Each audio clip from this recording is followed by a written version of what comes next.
ازيكم عاملين ايه؟ يا رب تكونوا بخير. تعالوا اتغدوا مع الشيف بتاعتكم. بصوا الجو حر بصراحة وانا كسلانة، قلت اعمل ايه؟ قلت اعمل غدا خفيف النهاردة. عملت كده طبق رز جميل بالبسلة والجزر، وعملت جنبه لحمة شويتها في الفرن، عملناها مع بعض قبل كده ووريتكم الصوص اللي بيتحط عليها.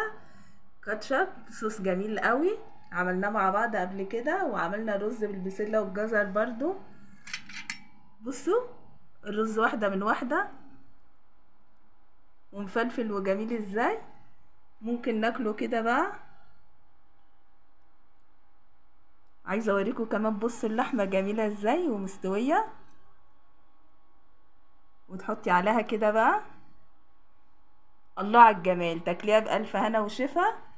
انا عن نفسي بحب اجيب العيش واقوم حطها كده، وخصوصا لما تكون شاويه اللحمه. يلا تعالوا اتغدوا مع الشيف بتاعتكم. اشوفكم دايما على خير.